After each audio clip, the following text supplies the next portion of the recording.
So, hi guys, welcome to another one of our podcasts, bringing this to you from Atlas Clinic and our ACorpus podcast.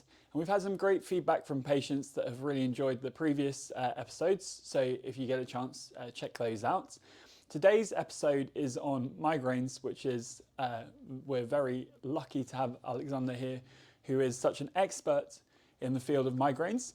And so I am looking forward to interviewing him, finding out more things, and hopefully simplifying it for you guys so you can understand as much as possible. I'll let us go straight into migraines now. So we've had a few different questions that when I was asking patients about what they would like to hear. So I'll try and incorporate those as much as possible. And if you do have any, then just let us know.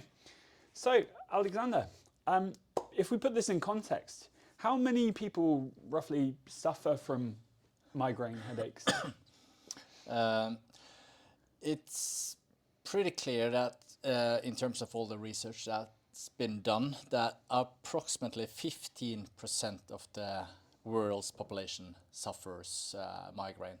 So that equals about 1 billion people if we have around 8 billion in the world. And unfortunately, with many other disorders and diseases, women are leading with 2/3 in terms of the prevalence. That's how it is here in Norway, where we are located. About 1 million suffers from migraine. Wow, that really is quite some. And there's been recent coverage in the news, I know, about children that are suffering from migraines and how they're discovering that this is affecting them in school and things. Is there a lot of children that suffer from migraines? Yeah, it's a little bit less, but still, I would say it's underdiagnosed. Because if we look into diagnostic criteria for migraine, that's equal for adults and children. So let's just run through the diagnostic criteria. It takes half a minute, okay? Yep. So we have one box consisting of 4 letters, A, B, C, and D. So one is pulsating headache. The other one is moderate to severe headache, and that's in terms of pain scale. So 0 being no pain and 10 being extreme pain.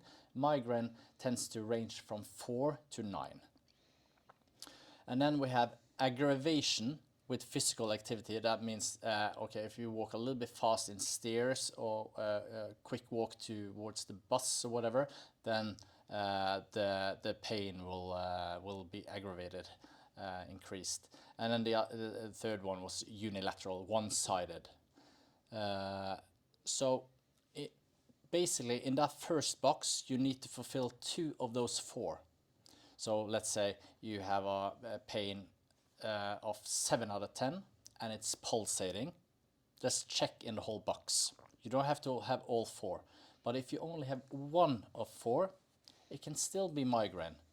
But then we have something called probable migraine. That's why we have 300 headache diagnoses. Just because we have a lot of sub-classifications. So we need to just be mindful and have a very clear eye and focus on the patients in order to diagnose them correctly. The second box, this of course is a primary headache. If we suspect a secondary headache, let's say a bleeding, tumor or infection causing the headache, then that requires imaging, but this is primary headache. The second box is nausea or vomiting. Very strange to put in or, because if you vomit, you normally nausea as well. Mm-hmm. So it's nausea or vomiting. So normally when I ask patients I only ask them if they are nauseous during or before migraine. And the second box, because this box is only consisting of A and B, the second one is phono and photophobia. That means sensitive to sharp light. It does not mean, this is not aura. We're going to talk about aura because a lot of people mix or confuse sensitivity to sharp light and actual aura. Aura is movement in the visual field. Sensitivity to sharp light causes you to squint your eyes, if that's a word. And the other one is sensitivity to high sound. Like you don't want to go to a Rammstein concert when you have a migraine. Basically, in this box, you need one of the two. So basically, if you have 4 out of 10, it can still be double-sided, but it's aggravated when you walk in stairs and you're a little bit nausea, that fulfills the criteria for migraine. But the classic presentation is one-sided, pulsating, aggravated with physical activity, and pretty sharp, 7, 8. Yeah, and that's much more how kind of, I guess, the general public know of migraines and kind of self-diagnose migraines. So perhaps we could put those criteria in the notes for today's show so that people can read down through those and see those in their own time. Half a page. But if I can just answer your question in terms of children with migraine, because they are a little bit atypical. They have the same diagnostic criteria, but they normally have a little bit milder headache. They are confused in terms of presenting their symptoms to their parents, and they are often diagnosed with tension type headache because of social challenges at school or whatever. That's the first suspicion. But the general rule is suspect migraine 9 out of 10 times until proven otherwise. But basically they have pressing bifrontal, so both sides, a little bit milder headache, and it doesn't require anything else than rest or paracetamol. And so will these children, will they often have, is there a familial link here? Does it go in with the genetics? Yeah, that's also very scientifically clear. There is a genetic predisposal for inherited migraine, unfortunately. And there's no real difference between these people that have migraines that maybe like they haven't had it in the genetic history of their family, or that they. Not scientifically, I think, No. but in general, if you inherit a complaint from your mom or dad, you tend to present with similar symptoms as your mom or dad. Basically the same way as if a woman were to deliver a child, ask your mom how the delivery was there, because it's pretty similar often. So people often talk, especially with the children's side of things as well, people are concerned that they might be giving their children the wrong foods, or that something might be triggering this, and there's some sort of confounding factor. Can you speak to what the evidence says about that? That's a really good question, because there is a lot of social media activities, and when we know that 1 billion suffer from migraine, and maybe 900 million are on Instagram and Facebook and Twitter, there can be some confusions. In terms of science, there's only 2 confounding factors, basically. And one being, and just we need to just clear one thing up. We have, in terms of migraine, we have migraine without aura and migraine with aura.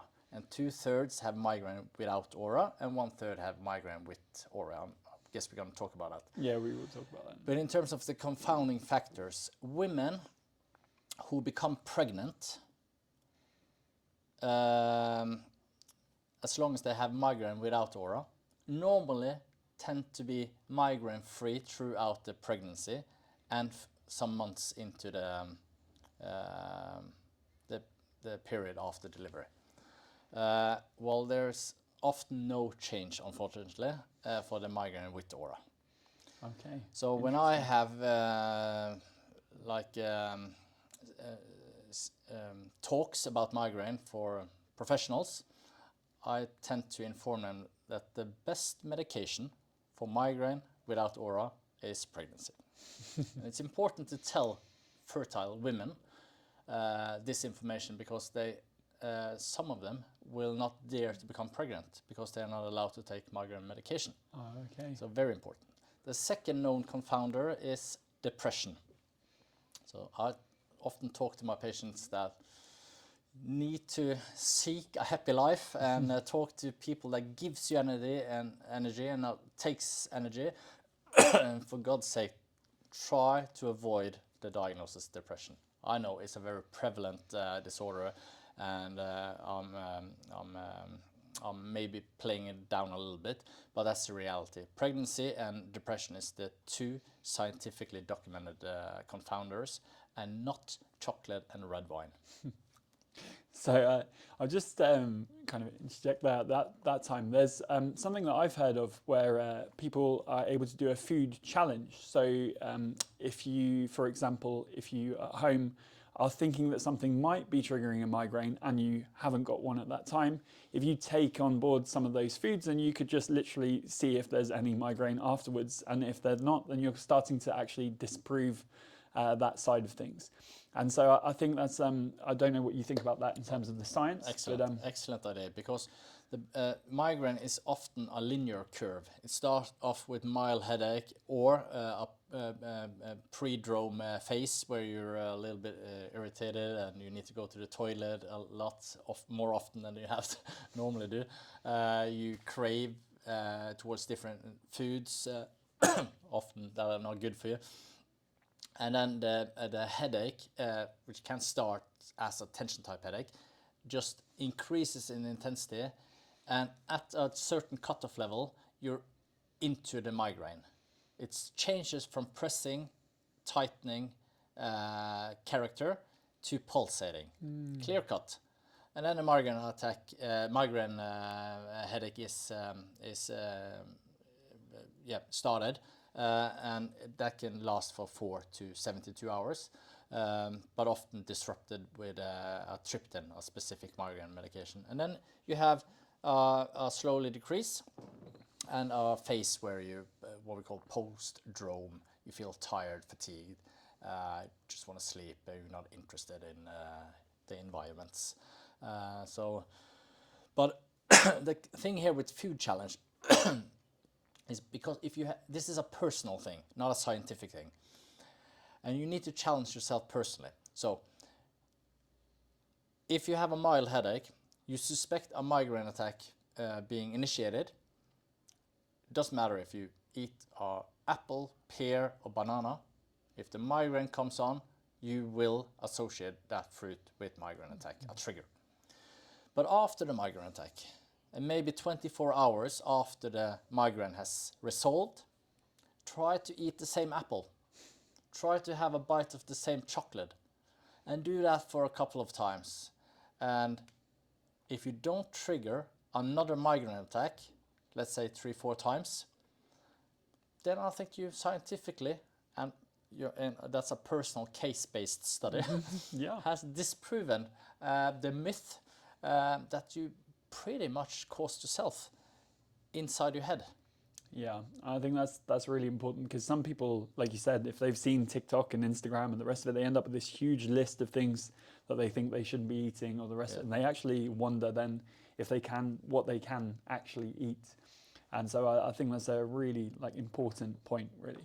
I think just for the general public at home, it would be really good to kind of break down what's actually affected in the migraine. So we've talked before the show about how the trigeminal nerve is affected, and the actual as part of the cranial nerve system. Can you speak a little bit more to that? We can. Sorry for the cough. It's a post-viral cough syndrome. We can take a little bit of a historic perspective, but not too many sections. Let's break it into 3, okay? Let's go back to the 1800s, where we thought that headache disorder was demons in your head. So we drilled a hole in the head and we let the demons flow out and you were cured. We know that that's not a fact. Up till, let's say, around 10-15 years ago, we were pretty sure that migraine was a vascular disorder, where blood vessels inside the brain constricted and then expanded, dilated, and caused a pulsating pain. So then all the medications like beta blocker and blood pressure reduction medication, even anti-epileptic medication, along with the acute medications, which basically consist of Paracet, ibuprofen, or all the triptans, which is a group of migraine-specific medications. they are not anti-epileptic medication, but the other are directed towards vasoconstriction, so blood vessel constriction. So we thought that the migraine attack was related to dilation, expanding of the blood vessel. So we need to find medication that constrict them. Okay. But then we got these fancy MRI machines, and we were able, not we, but some researchers in Denmark actually, found that there was nothing happening to the blood vessels in the brain. They did not expand or constrict, and the flow of blood was consistent throughout the migraine attack. So then the researchers got a little bit confused, and then they moved the direction of research towards the trigeminal nerve. Trigeminal nerve is a brain nerve, and we know that the trigeminal nerve is a very important brain nerve, but it has branches going here and here and here, hence the one-sided headache. But it also has branches going into the dura. That's like a plastic folia surrounding the blood vessels in the brain. So that has a branch over to that one as well, or all of them. And we also know that from the upper neck, we have one nerve called occipital nerve moving towards the brain stem. But right before it enters the brainstem is synapses with the trigeminal nerve. And all these three roots find together in the trigeminal nucleus, which I call the migraine train station, central train station. So they all come together at this nucleus.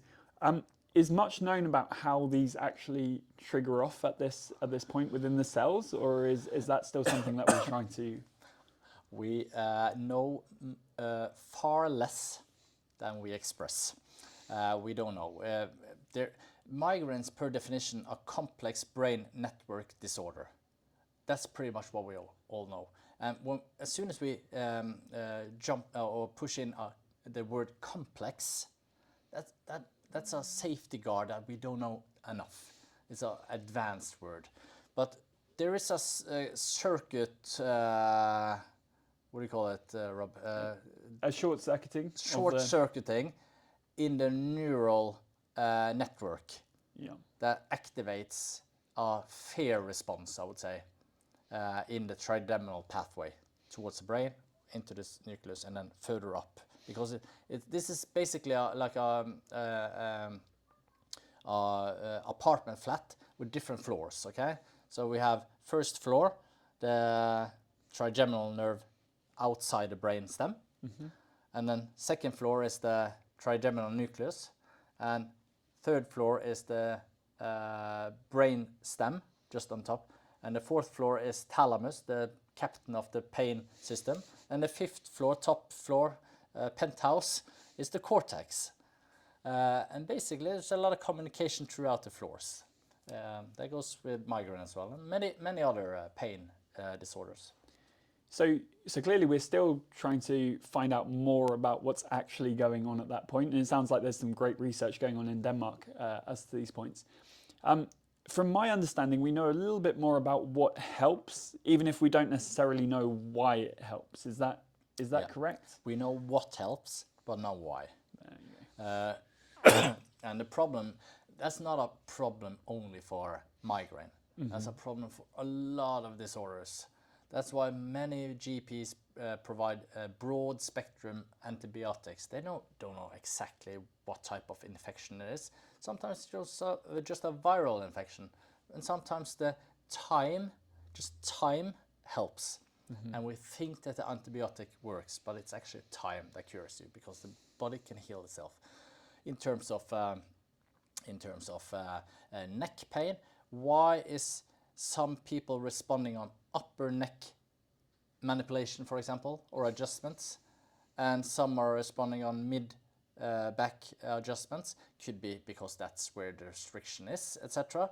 But as soon as a professional, that means GP, chiropractor, physio, osteopath, you name them, goes hard out and say, this is the reason, the cause, and the actual underlying physiological effect, I would say you know nothing, because we know far less than we express.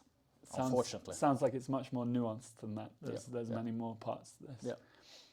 So in terms of, so we were just talking about manipulation and chiropractic adjustment, and as I understand it, there's obviously links between the upper cervical spine and then therefore the trigeminal nerve, and also the occipital that you talked about before. And is that something that's well studied, or is that? In terms of the occipital nerve, it's well studied in another headache disorder. We call that one cervicogenic headache or neck headache. We've studied that because it's actually a secondary headache. So we think we believe that because of dysfunction in the neck causes a very bad working environment for the nervous system, and that activates a response through the occipital nerve, which synapse into the trigeminal nerve, same pathway as migraine, goes into one side. So cervicogenic headache is strictly one-sided, never shifts sides. Migraine can shift sides, and actually 1/3 of all migraineurs, you know that there's 333 million people around the world, has bilateral migraine. The thing is that we know by blocking occipital nerve with an injection, the cervicogenic headache often resolves. So that's a diagnostic tool as well as a treatment tool. But we also know that that's a repeat business every 3 months. And the most efficient treatment for cervicogenic headache is spinal manipulative therapy at the neck. That's undisputed, because there's no acute medication for cervicogenic headache. Doesn't work at all. So it's either invasive blockage or get treated by a chiropractor, and it should help a lot. But there's an overlap here with migraine. There's no injection for migraine. There's no blood culture tests we can do to document it. There's no MRI we can document. We document or we diagnose primary headache disorders through conversation and interview. And we need to be really sharp because there's so many different types. Oh, that makes a lot of sense. And as to the pharmacological treatments, obviously we don't understand 100% how they work, but are there some that are well proven in terms of different types of migraines? Yeah. The most established medications, let's talk about acute medication. So for children, paracetamol is the first line. Even for adults, first line treatment, less or next to none side effects, paracetamol. Then we have a medication, in Norway we call it Cataflam, it's diclofenac, basically. I'm not sure of the international. Yes, diclofenac would be, yeah. One of those types has some migraine components in. So that could be a second line of treatment. And then we have the triptans, sumatriptan, Maxalt, Zomig, Relpax, L-triptan. That's the brand in Norway. And basically they have similar substances, except one of the group called Naramig. Naramig has longer, it stays longer in the body than all the others. So that's very important to remember. If, for example, you have menstrual migraine that can last for 2 to 3 days, then Naramig, and for Noah, Naramig, can be a very good alternative if you have strictly menstrual migraine. It comes every menstruation. Then we actually use Naramig as a preventive treatment. This is a neurological trick, and of course you need to see your GP and preferably see a neurologist to confront this strategy. That's basically what we have in acute medication. In terms of preventive medication, which migraineurs who has 2 or more migraine attacks per month should be on. And we know that only 3% of migraineurs exceeding 2 or plus migraine attacks per month are on preventive medication. risking medication of overuse Yeah. headache in addition because of overuse of acute medication. So in terms of preventive medication, we have blood pressure reduction medication, typically Candersertan or Atacand in Norway, or metoprolol, which is a beta blocker, also affects the blood pressure a little bit. And then we have Topimax, it's an anti-epileptic medication. Next step, after you, and sometimes they try amitriptyline medication, which is basically a preventive for tension type, but they sometimes use that one as well. The next step is Botox and or CGRP resistant or antagonists, which basically is Aimovig, Ajovy, and Emgality here in Norway. And that's pretty much everything in terms of medication. Everything we can do in those terms. So when we're talking about all of these things and the research, is there some current research that's happening now? That I know we spoke before a little bit about these CGRP medications, which are a little bit different. Is that? Yeah, that's the only medication that doesn't have vasoconstrictive elements in it. All the other has vasoconstrictive are designed for the previous theory that the migraine was vascular or Very blood vessel related. And actually, the established medication has equal or better effect than the new medications. Just to make that clear, because the new medications are designed for people who do not respond to the established one. But there are, back to your question, there are research in Denmark. Denmark is a world-leading country in terms of migraine research, where they are researching on a substance called, I might pronounce this wrong, I think it's acromalacia or something. That's a substance where they've injected at the patient and provoked a migraine attack 100%. So that's the first step. All right, we're able to torture our patients. That's good, 100% of the time. Now we need to develop antigen, how to stop the migraine. Well, that probably takes 5 to 10 years, because that needs to be tested on rats, and then a small group, and then a bigger group, and then it needs to be approved in the States, of course, and then the European Union, and there you go. 10 years before you are able to blink. So if we move to summarize, really, I know you're very fond of the whole. If you were speaking to my mother and you had to explain exactly how these migraines work and what people can do for themselves, kind of how would you break this down in the biggest takeaways? Perhaps someone's got a friend who they might want to relay some information to. I just before I do that, there's one very important thing I haven't mentioned, and that's migraine with aura. Of course. So that's aura. That's like it's movement in the visual field. It starts off small and it expands bigger, and then back to small, and it's gone, and then it starts to pulsate. So 1/3 has that. Those patients needs to be on triptan, like migraine medication, nose spray medication, and not pill.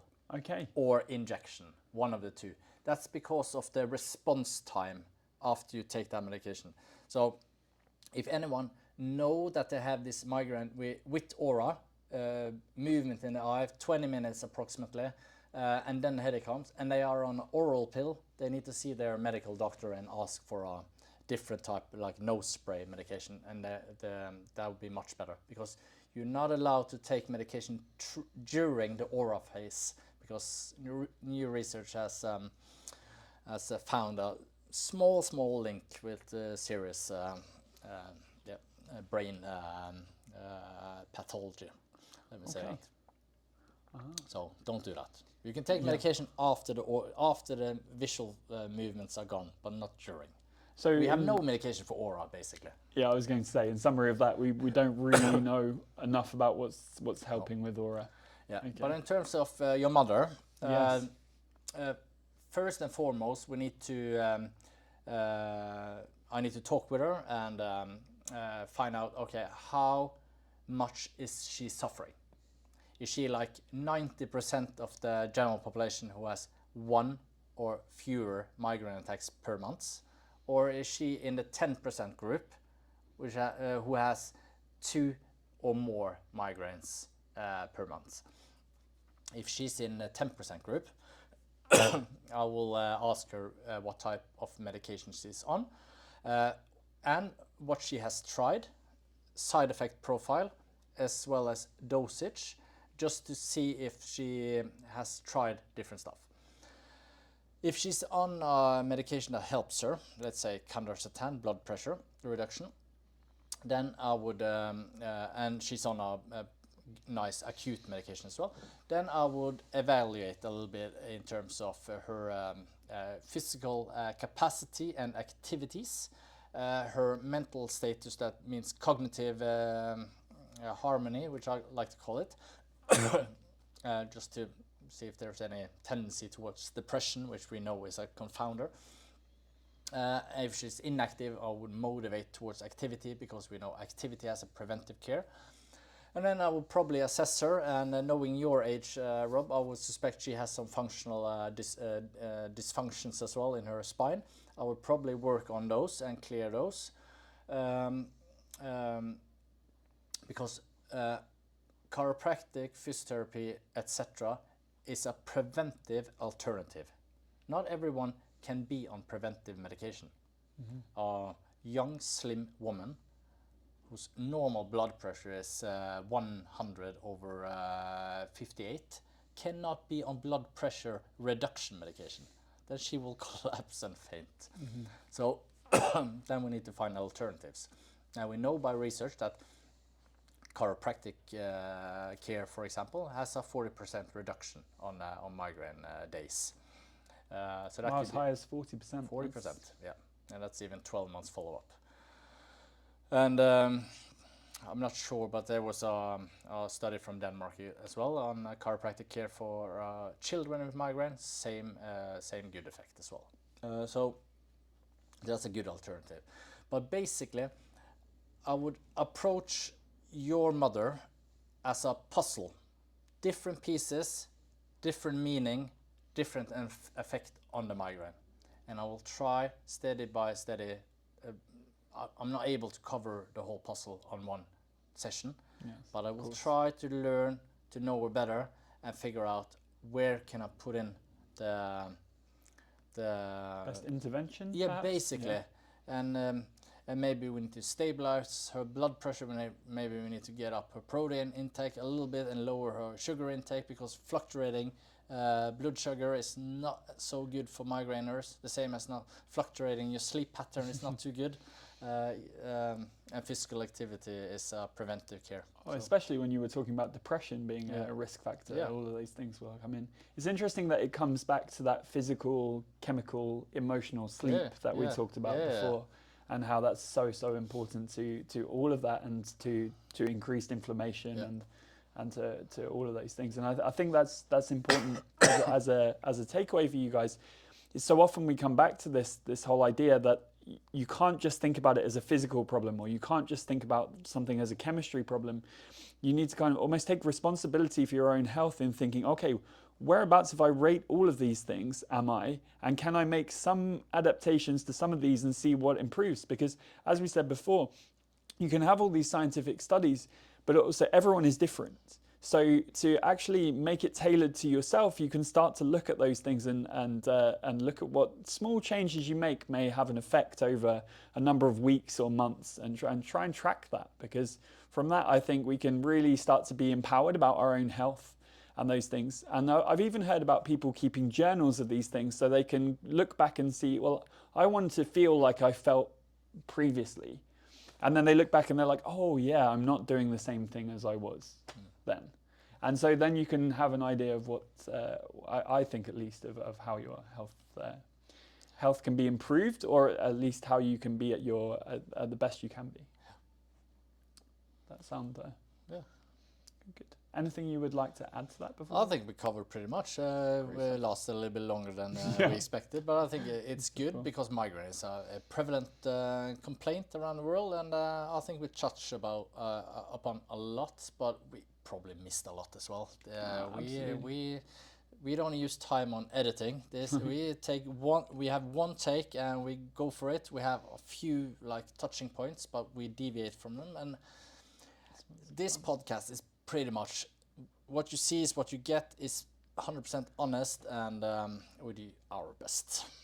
There you go, guys. So we look forward to bringing you our next podcast. And as I say, yeah, if you have any feedback or anything you'd like us to talk about, if you'd like us to talk about other types of headaches as well, which I know is in the pipeline anyway, then just as I say, by all means, write and let us know, or just put something in the comments.